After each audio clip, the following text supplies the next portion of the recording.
Om Shanti, Shanti, Shanti.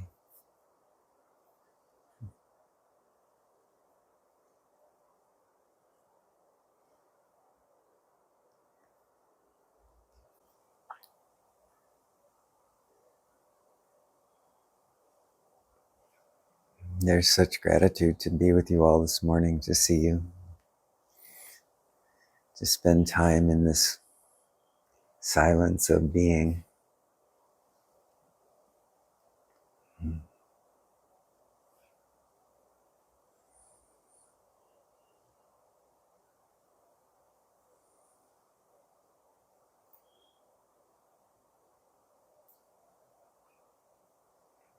This natural state of silence is such a rare thing these days in the world, isn't it?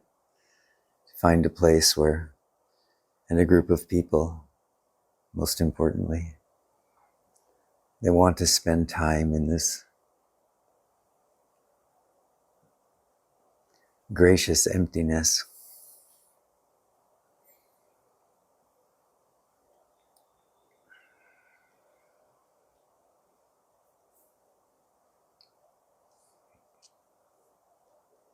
This gracious emptiness is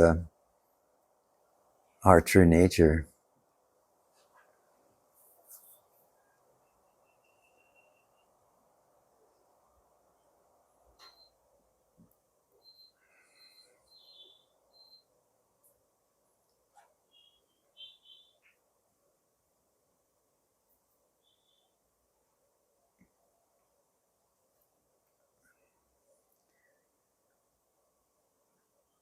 But the world just keeps calling us out, away from that.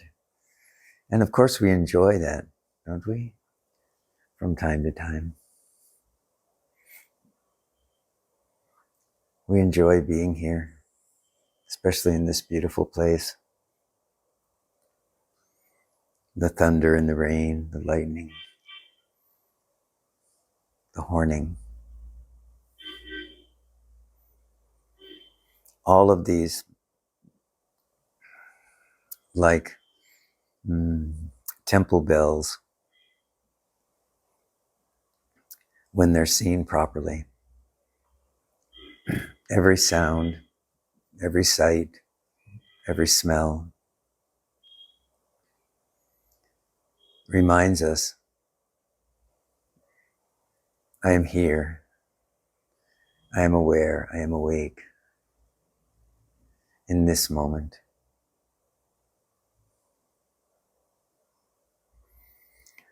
But often we can't realize this because of this conditioned reactivity that we have.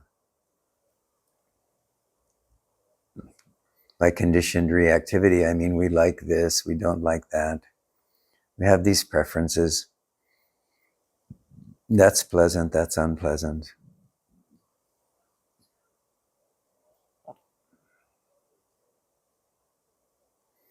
So we come someplace like satsang in order to get together in the presence of others who just want to be.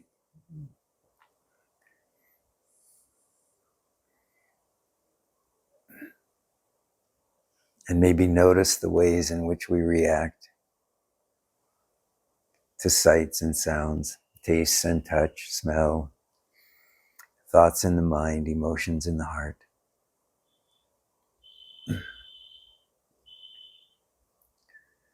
Not because these things are bad, but because through conditioning they are veiling the mind. They're veiling this emptiness, this gracious emptiness.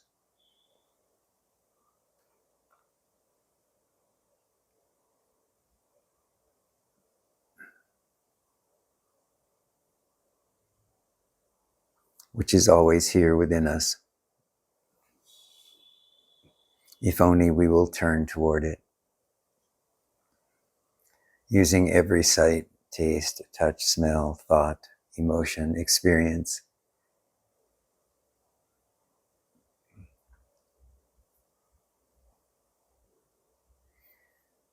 to notice that that which is aware is present as this.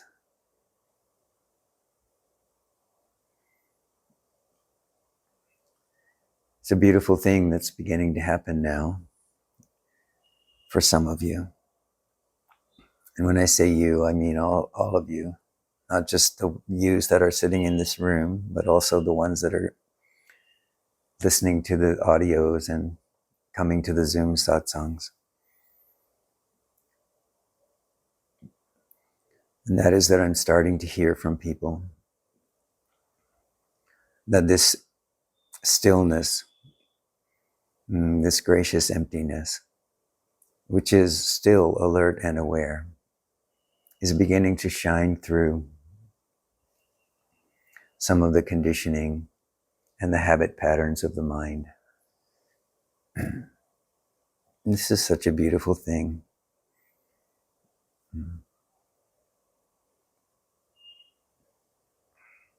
For those of you who might not be there yet, it is a testimony, however, that the inquiry used consistently and persistently, this question, who am I? Am I aware? What is aware here? That this persistent inquiry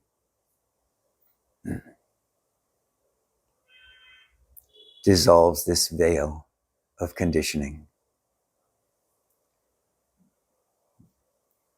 and enables us to see that that which is here as the foundation for all of this lies within us as being consciousness, as love, compassion, kindness.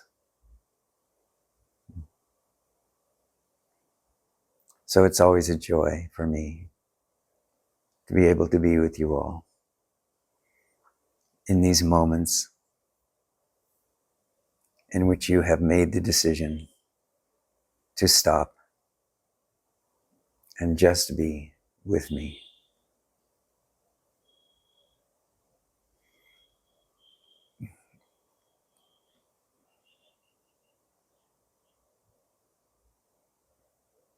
In this natural state of self-recognition.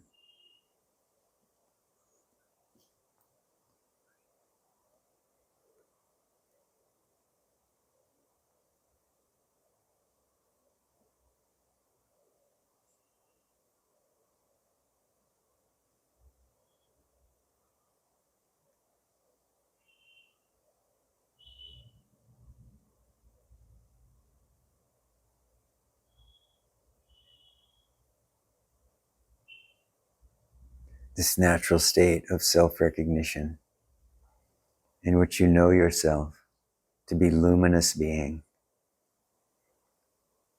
presence,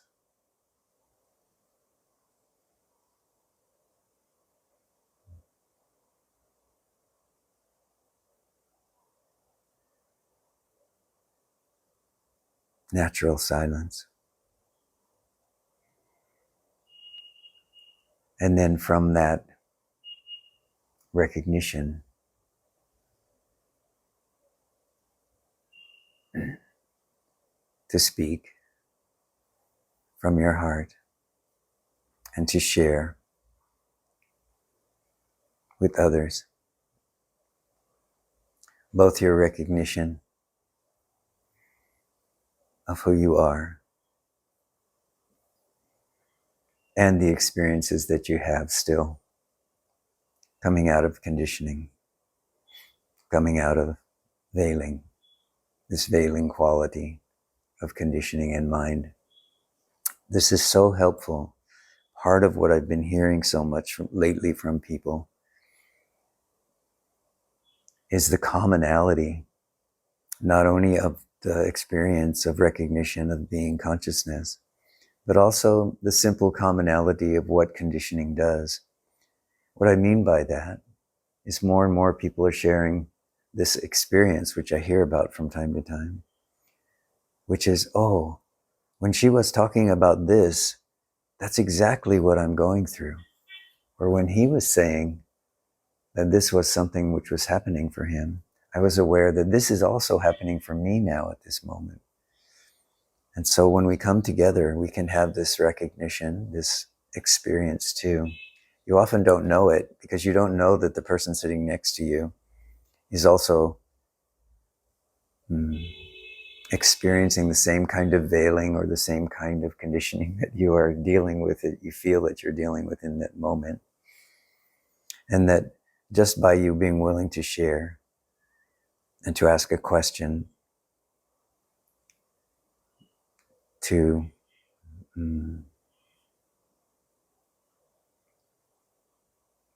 tease an answer out of the one who's on the one seat, that you are helping others in the room and on the video, in the videos and in the audios.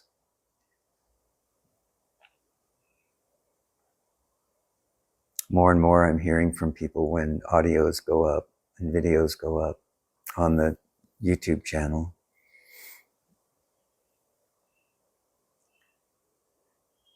that the very issue that they've been dealing with was talked about. And it was very helpful, so helpful. And the reason is because these are all universal pointers, aren't they? I'm not really sharing with you anything new. What I'm sharing with you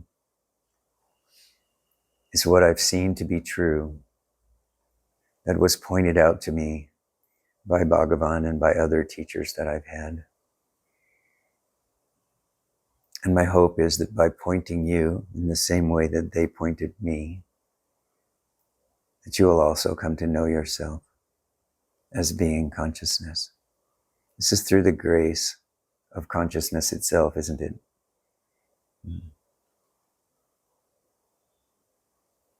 Through the grace of life itself.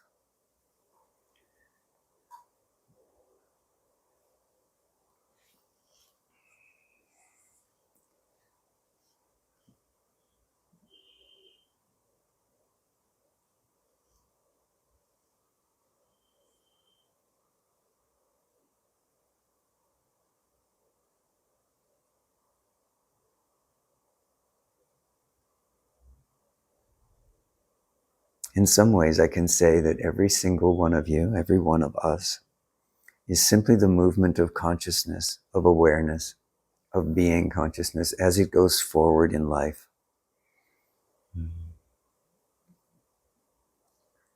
These great teachings have come forward to us through hundreds or thousands of years of people sitting just like you are in this moment,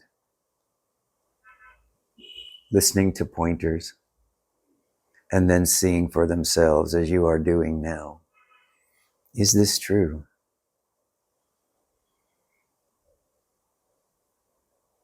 You are part of a long lineage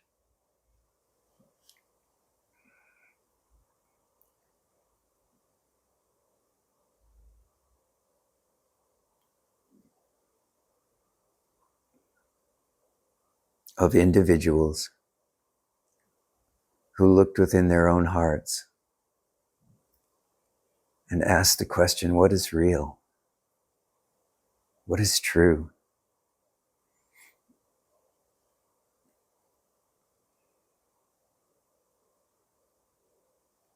And for a long time, it can feel like you are doing this. That there is a person here, that there is a seeker. And you may still feel like that, some of you, now. This is okay. Because if you follow that questioning, follow that desire to seek, eventually you stop.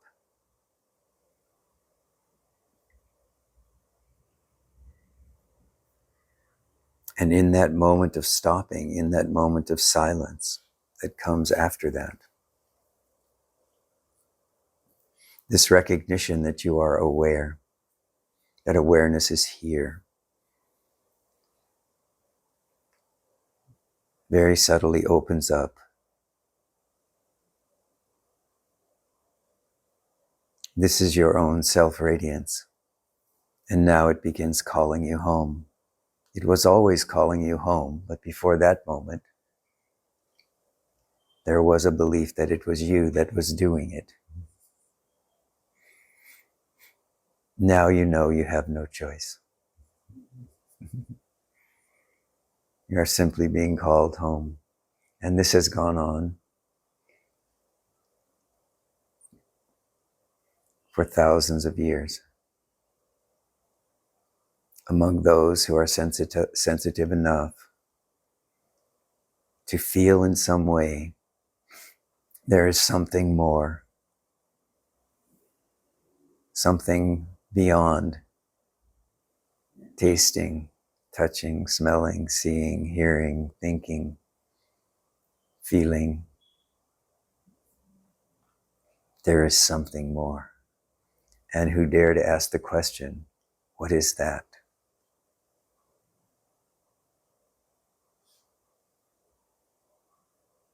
I have experienced everything I can experience, and I can see that I'm not that. So then, who am I? Begins to rise as an extension of that being consciousness, that life force, which wants to know itself. It's not satisfied with knowing the world, with having experiences, with seeking and searching. So somehow naturally turns within to ask the question, who am I?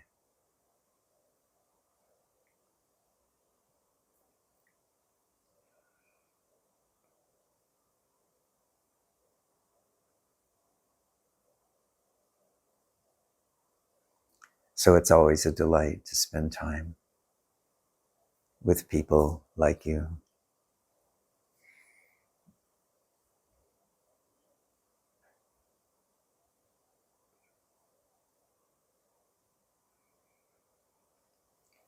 So who would like to share something today?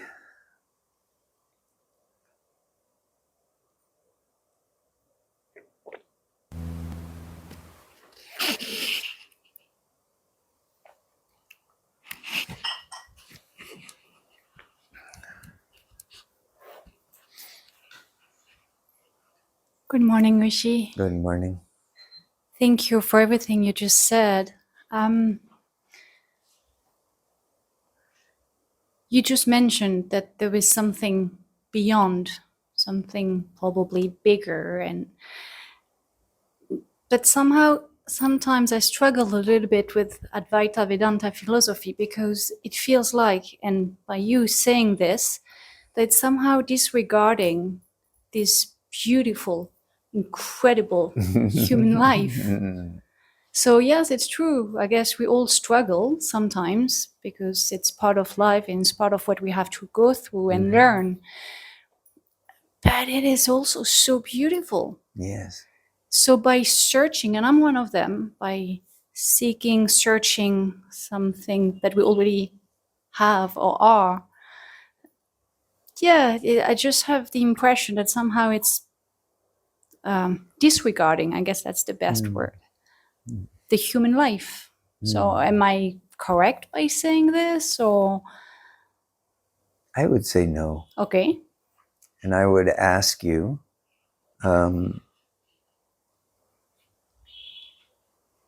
maybe a couple of questions. One, what are you seeking? What are you looking for in the beauty of human life? And where are you looking?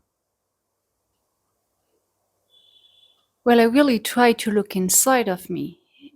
So then you acknowledge that this inside space or reality. I do, but I think there is a way to appreciate this, once again, beautiful human life. Yes. And in the meantime, trying to seek. So I'm more like, I try to have a balance.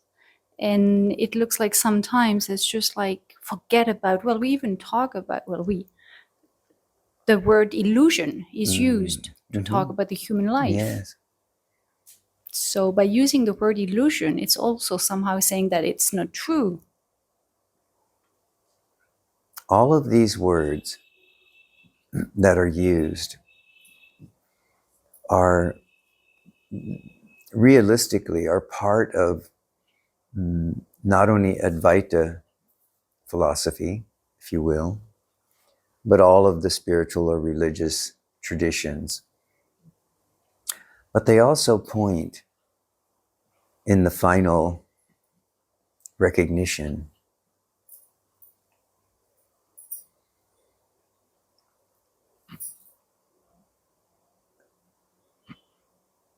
to the inability of words to adequately describe what's going on.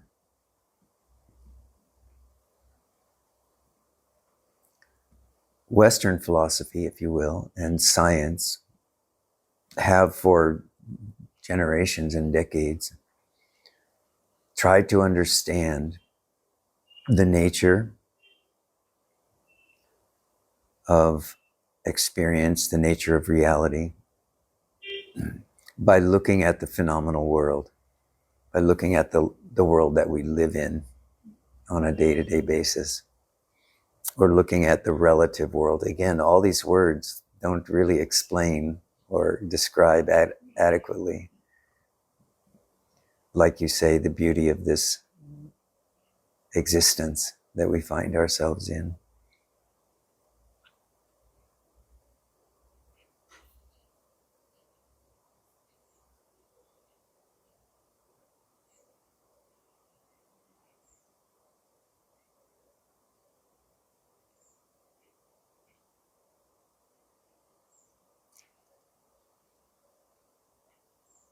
What the traditions in Asia have done is look at this kind of scientific kind of reductionist approach to living in a human life as something that can be understood through experiential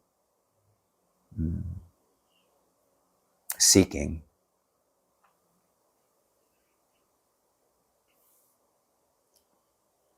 And ask the question, who is it that is having these experiences? There's not so much although I agree with you that it can come through the writing sometimes, and sometimes through the teaching of teachers. It can come that there is a pushing away or a tendency to want to devalue the experiences themselves, but that's a temporary tool, if you will, if it's understood properly.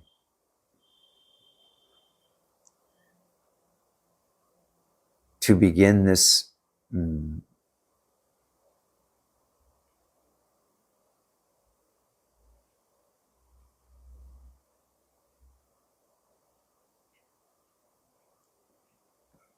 process of investigating the origin of all of this, which is not in the phenomenal world, so it has no scientific basis.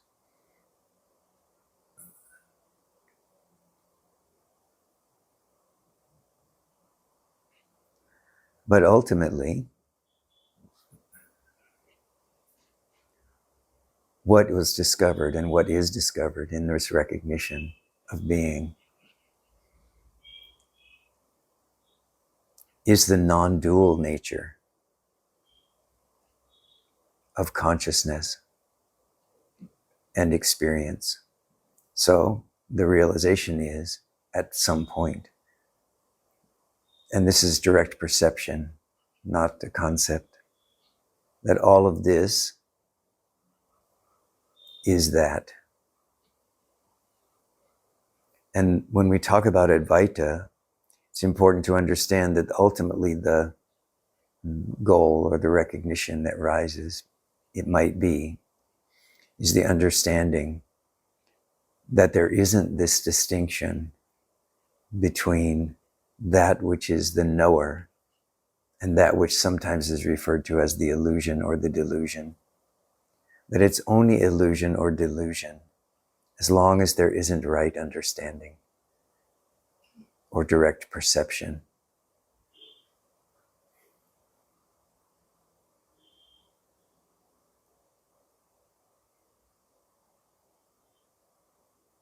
So you are saying there was no distinction at the end. I'm saying there's no distinction. Okay. The Tibetan system uses a model that is like an hourglass. An hourglass. Do you know what an hourglass is? No. It's a glass vessel shaped like this, and it has sand in it, and you turn it over, and the sand falls through. And it tells you at the end of the time that the sand falls through, that 1 hour has passed. But Tibetan masters have used it as a way of explaining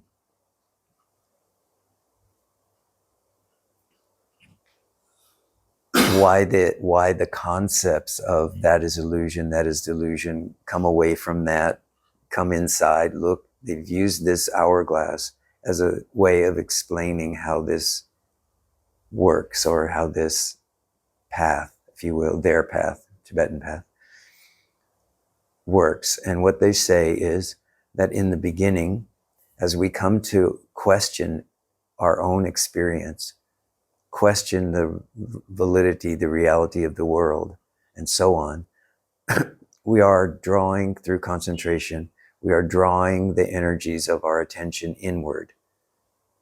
And this is at the point of the narrowest part of the hourglass, or the path fruition. We are asking the question, who am I? What is aware here? Having momentarily, or even for many years for some, left behind all of our concern with the world. This is not because the world is bad, but because we're trying to understand the foundation of life itself. Why am I here? What is the nature of consciousness? What is the nature of being? So this question, who am I, if you will, or am I aware, or what is aware here? These inquiry questions are there in the neck of the hourglass, and when it's at its highest point of focus, let's say, there's a moment of recognition that comes, right? That says, I am this. This is my nature, not as a person, but as being consciousness. All of this I see now. And there's no going back to the one who can be trapped by the impermanent and ever-changing nature of experience and the world. And so then at that moment, when this recognition, and I am that, according to Nisargadatta Maharaj, comes about, then the hourglass begins to open again. And when it opens on this side of understanding, out of concentration, back into the all experience of being consciousness, then everything is seen as being consciousness, or to put it in the terms of Ramana or Advaita, everything is now seen and known from direct perception, not to be an illusion, but to be the self. It was the belief that it was separate that was the illusion, not the world itself. The world is an extension, a presence of the self alone.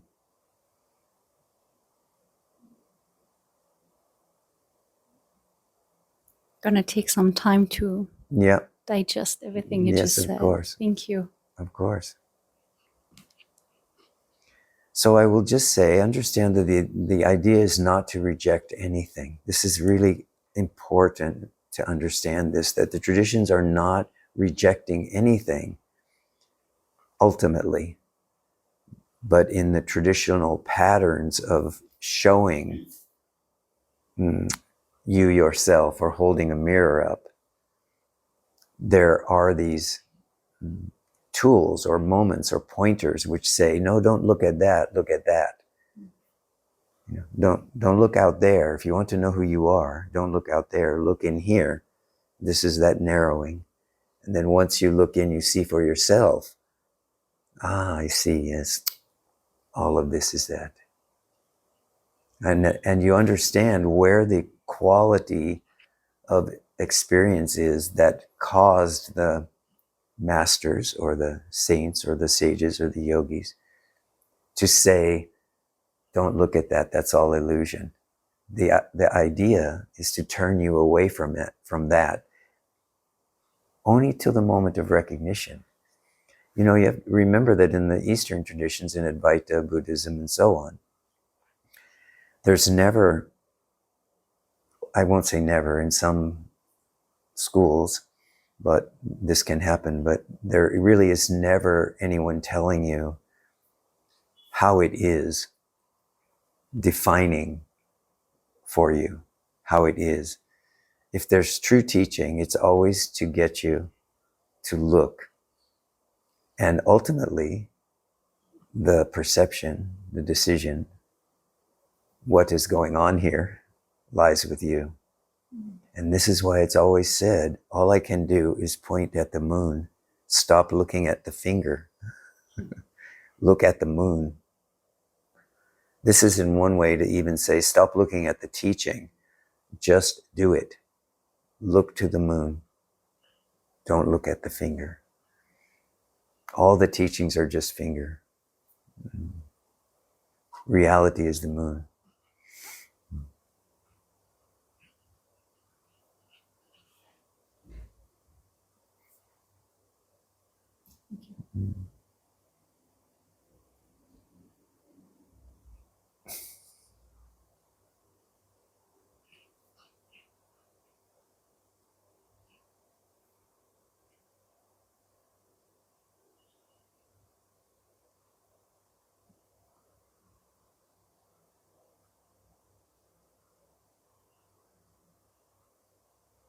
You know, it's said also within Advaita that the final step, or just before the final step, comes the recognition that you cannot take any of this with you. You cannot take any of the teaching. You cannot take any of the tradition. That everything you learned, everything that you experienced, everything that you explored, every experience you had, every insight you had, every vision you had, you cannot take any of it with you. That all of the teaching, whatever the tradition, gets left behind at the moment of recognition of who you are. That the self is all that's happening here.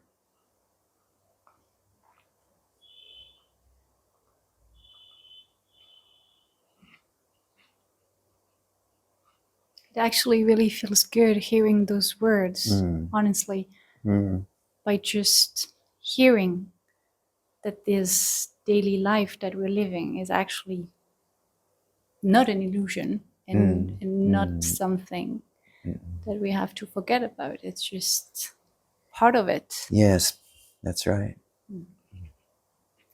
What's being pointed to by the use of the term illusion in terms of daily life or experience or anything like that is not that it's not happening, that the experience in the moment isn't real. What's being pointed to is that it's not happening to anyone. It has a selfless nature to it.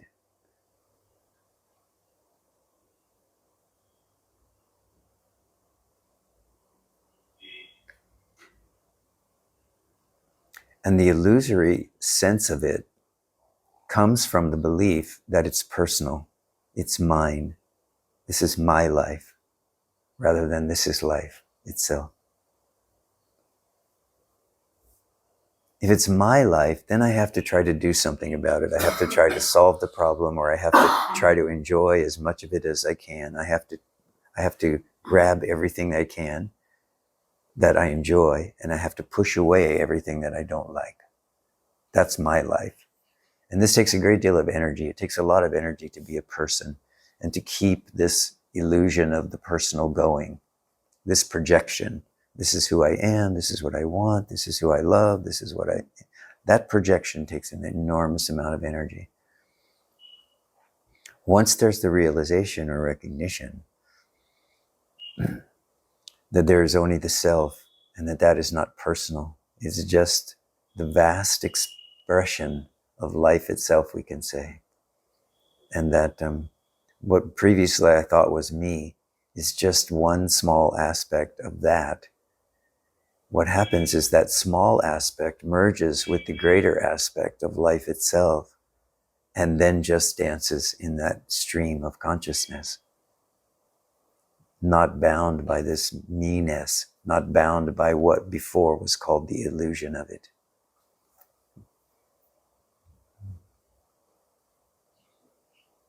So the illusion is not life itself or experience. The illusion is me.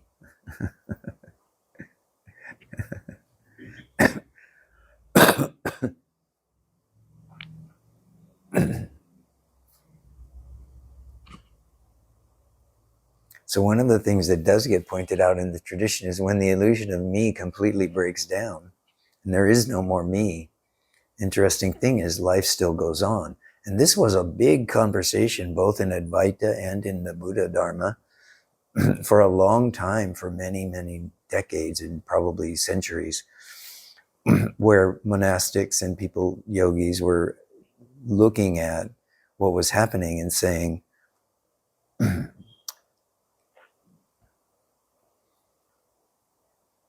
if what the sages are saying about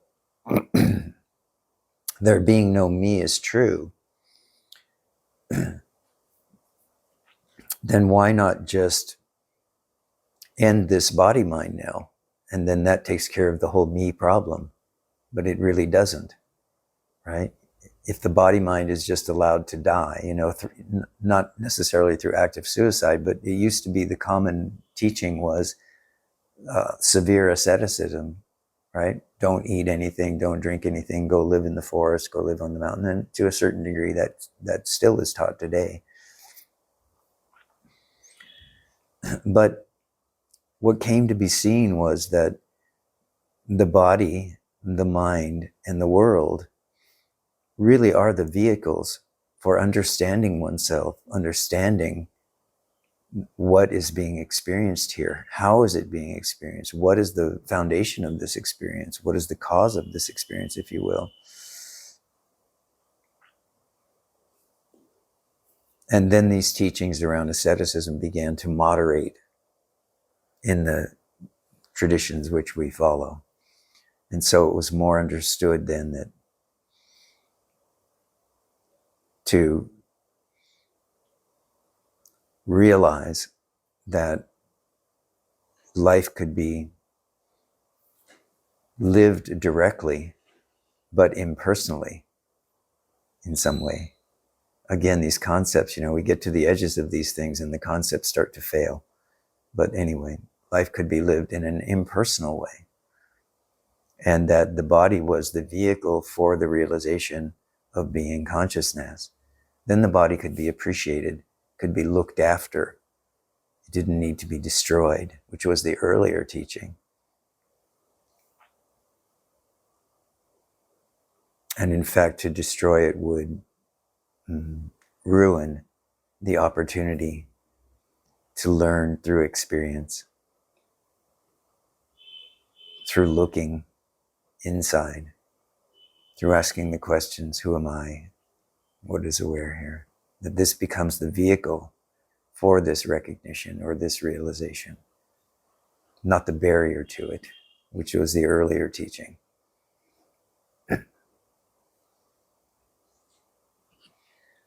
I remember that I read this book from Dilgo Khyentse Rinpoche, and that was one of probably from the whole book, something that just blew my mind.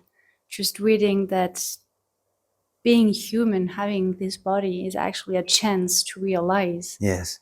And then I was, and it's an opportunity. Yes. Yeah, exactly. And I never took it that way. For me, it was just about enjoying life as much as possible, in the good sense, of course. Yeah. But yeah, and then this is probably one of the moments that I realized, okay, well, time to do something, or time to realize, because it is. Yeah. So just what you said, I guess. And you didn't do that out of a need to get rid of something, right? You just understood that there was something you could realize. Totally. You see, so that's the pull from the other direction. It's not the push through negativity or through rejection or through criticizing experience itself. It's rather the inner pull that says, there's something else is happening here. Yeah. I want to know what that pull is. I want to know what that something else is. It doesn't say I don't appreciate having this body, or I don't appreciate this life, or I don't appreciate this person, or, you know, it's not about that kind of rejection. It's really about entering into the conscious realization that there is something more here, and being willing both to move toward it and also surrender into it, because those two things have to happen together, don't they? Without surrendering into it, we stay in the world. Yes? So we have to both move toward it. In Advaita, it said we have to move toward it, but then at a certain point when the master says, stop your seeking or end your seeking now, you are willing to do it. You are willing to say, oh, now I don't need to move toward it. Now I need to surrender into it. So seeking comes to an end and surrender begins to draw us in.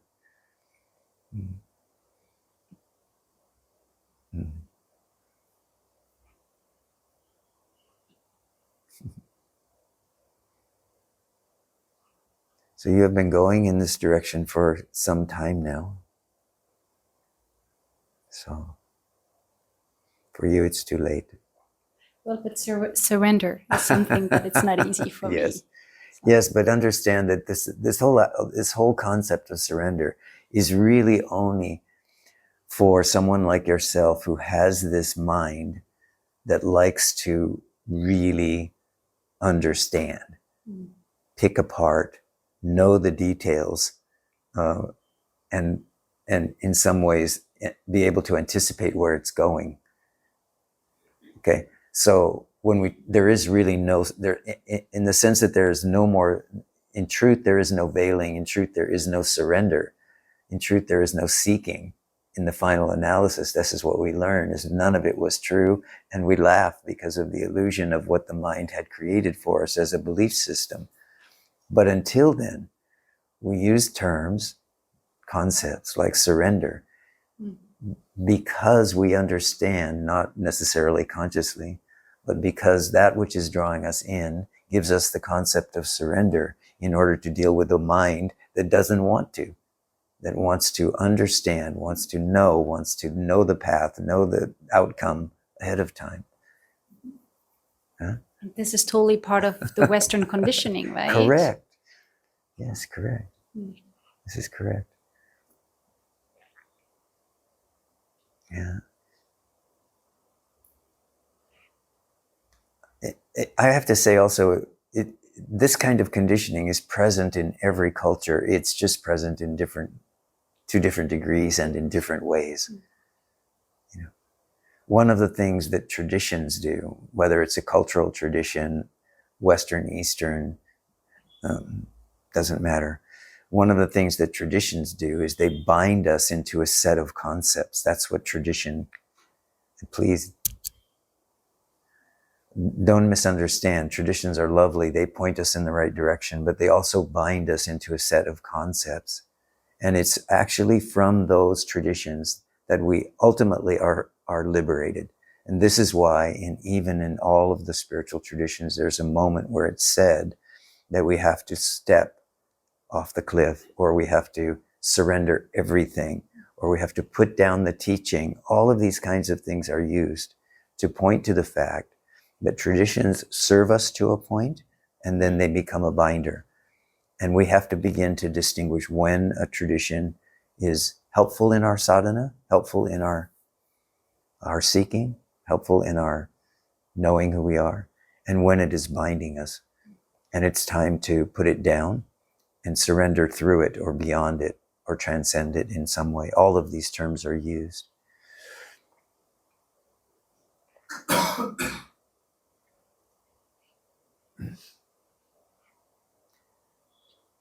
So I'm fond of saying it's always the same. We use the tools that come to us naturally, that we're given, that we somehow are seeking, or are this pull from within us shows us tools. It shows us ways of going. It shows us ways of experiencing, of looking at things.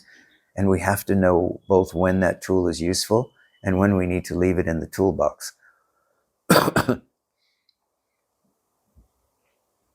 We don't take a toolbox full of tools and put it on our shoulder and walk around with it all the time in anticipation of the fact that we might need it later.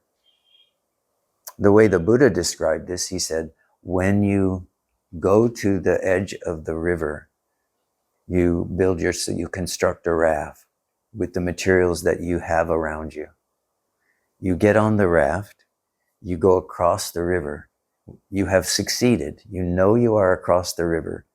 Why do you need to he asked the question, why do you need to put the raft on your head and walk inland?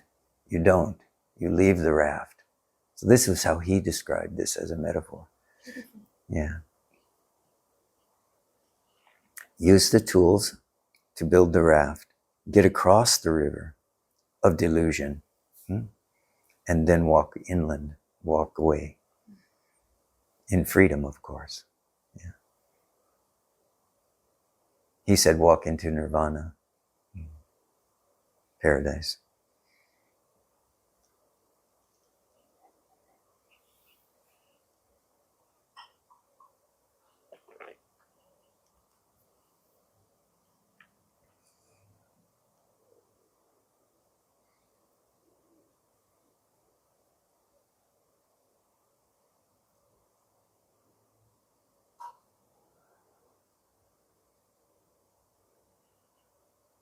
So part of what we do as sadhaks is we know what serves us in this moment.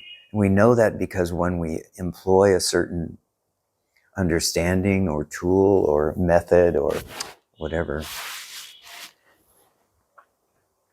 what we feel as a consequence of asking the question, who am I, as an example, as Bhagavan's teaching, the consequence of that is we begin to experience a deeper sense of being, a deeper sense of peace, a deeper sense of calm.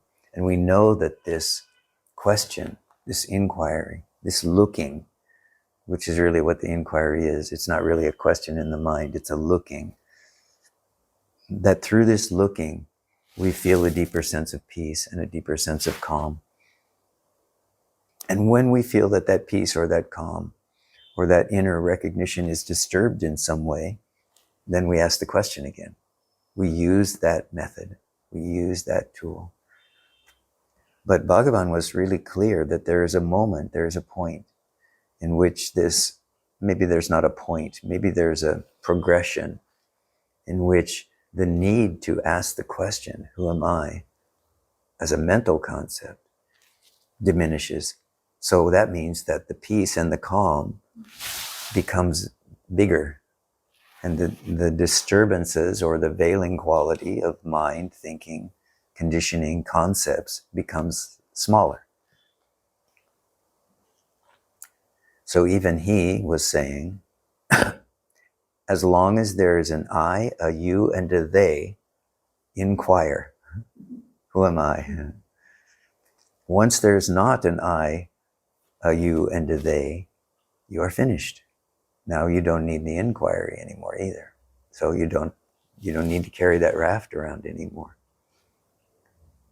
You have come to know who you are.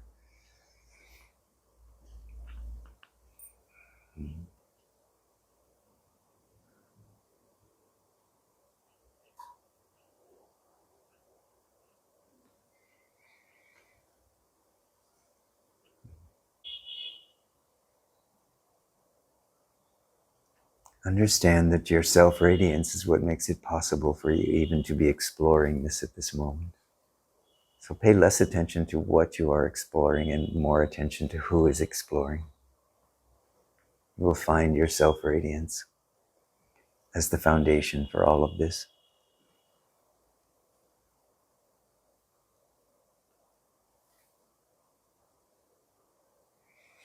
All right. Please go in peace. Carry your peace into the world. That which you are is always here, eternal and unborn. Hari Om. Tat Sat.